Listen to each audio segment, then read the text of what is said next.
Hey, movie reviews, the name, TV show reviews, and my game. Today's show is Time Squad. Let's review.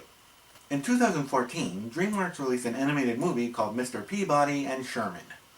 This was actually an adaptation of a series of segments by the same name featured on the Rocky and Bullwinkle show in the 1960s. It's about a boy and his dog living through history lessons by going back in time and experiencing them firsthand.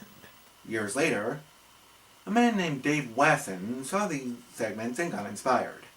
He wound up making the boy the smart one and changing the dog into a man of great physical strength and a robot. Who in 1639 for... Right!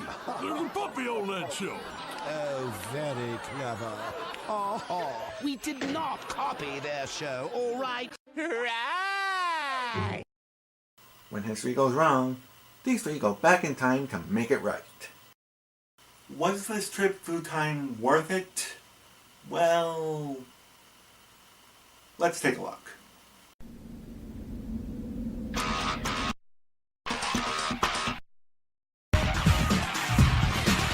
As cool as that is, it doesn't really give me that much to joke around about.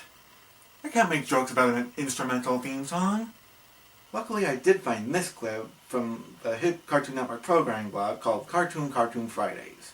It features Eddie, from Ed, Edd n Eddy, describing the show to his friend Ed. Okay, Ed, since you're a co-host, you need to know the cast of our new show, Time Squad. It's about this squad, and they travel through time fixing things that go wrong. Nice description there, Eddie. Really gets to the point. That's Buck Tudrussell. He's kind of the leader. No, he's kinda not. He's a muscle-bound lunkhead whose main role is to misunderstand things and screw them up further. That's him! That's Eli Whitney! Ha! Why the heck did you do that? I don't know. Help me wake him up. Yeah, 'cause Cartoon Network really needed another one of them. Yeah, whatever. Also, he's voiced by Rob Paulsen. Buck Rudpuzzle, and that's Otto. Pardon me, Eddie, but if I may, I have a few things I want to say first. Otto's truly is a tragic backstory. He's an orphan child that, when not being used for intense physical labor,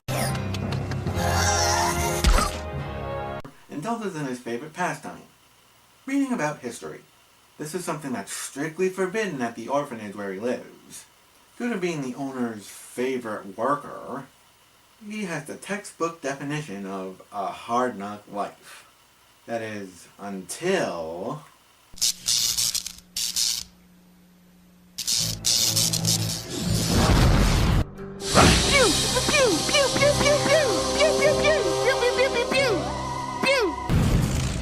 You want some of me? Well, you come on! Get some! Who wants it? Let's go, baby! It is go time! That is nobody here, you idiot. I told you those coordinates were wrong. Hey, do you always have to criticize? I mean, can't you be more constructive for once? Hello? Freeze, mister! Hey, Eddie, have anything to add? He's kind of the brains of the outfit, like me. Eddie is right. Otto is the most intelligent of the trio, having been recognized for his knowledge of history that the other two don't seem to have. Well, I was not programmed in the subject of history. Well, neither am I! Oh, man. I mean, I'm supposed to be a cop, not some egghead like you. That begs the question, how do these two even get on the Time Squad if they don't even know about history?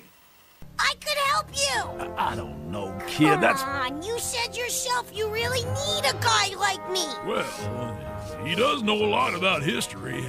And, I mean, he is an orphan. Strictly forbidden. Then it's settled. Come on, kid. Tudrussell and the robot then unofficially adopt him without signing a single form or anything. It's a good thing these guys are cops, because they just committed child abduction. From an orphanage, no less. Thankfully, Otto's also the most sensible of the trio. And the others are busy with their shenanigans and hijinks. He's actually the one fixing history. Don't believe me? Let me give you an example. I need no further proof than the episode Floundering Fathers. At the beginning of this episode, Otto gets sick. Just a head cold, nothing serious.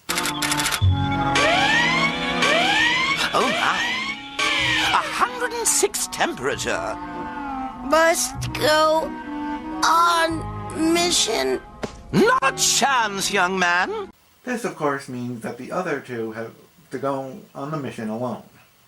But I have to go. How are you guys gonna know what to do without me? Now settle down. Larry and me were doing this way before you joined his team. This mission is simple. Help Benjamin Franklin and the rest of the Founding Fathers to write the Declaration of Independence. Easy enough. I think we can handle it. Ben Franklin! Where are you? Well, I thought colonial Philadelphia would be much more colonial. Oops. Naturally, being the half-wits they are, they screw things up not once, Oh, what the heck was that about? not twice, but 3 times before the robot is forced to bring Otto in to set things right. Put in the words party hard.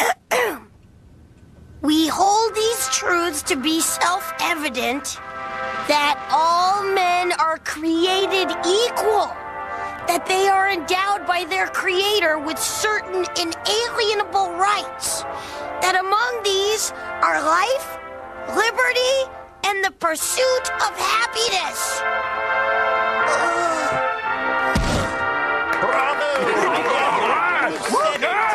These two couldn't even do their jobs without him. I'd listen to her. By the way, Otto's voiced by Pamela Adlon. She's the only one who makes any sense around this insane asylum. He is short like you. I'll pretend I didn't hear that. That's irrelevant. But at least you're taller than he is, eh? And this is Larry. He's the robot. Thanks, Captain Obvious. Ooh, it seems we have a genius in our midst. Robot. I'm the Larry 3000, programmed in etiquette, culture, and all known languages for the use of diplomatic negotiations. I've been the proud assistant to kings, prince and presidents. The best way to describe the Larry Skywalker 3000 here is what would happen if C-3PO and Rosie from the Jetsons had a child. Oh, and on a more humiliating note, I also provide basic janitorial services. Join the club. I like robots. Robot. I like robots. Because you're a robot head. Can we say that? Well, it's a live show, so we just did. So what's next, Mr. Announcer Guy? Thanks, guys. I can take it from here. A short time later, Cartoon Network actually had the squad host Cartoon Fridays themselves. So, where are we again? Ancient China or something? This is not China, it's Cartoon Network. Wow! Cartoon Network is a history-making channel! And who do we fight? Them ribbon monsters? We don't fight anyone, you nitwit. We're hosting a show. Look out! A UFO! Come on out, you little alien people! I'll teach you to fly around scared folks! Wait! That's the Friday thing! It's just part of the set! That is when Buck met Bravo. Hey, spaceman, you think you got big pecs? I'll show you big pecs. Oh, that's nothing. That's girly stuff. I'll show you some pecs, Mr. Hoo-ha, pretty boy. Check this out, antenna ears. What's this, Blondie? This is so uncivilized, yet oddly compelling. Is there something you'd like to say, Larry? While other Cartoon Network shows used radar-pushing content to varying degrees, this show was their first to see just how much they could get away with. Particularly with Larry. Oh, bang bang! Ooh, shoot shoot! Oh, bang bang! Oh, shoot shoot! Oh, bang! Oh, shoot! Oh, bang! Shoot shoot! Bang bang! Shoot shoot! Give me those!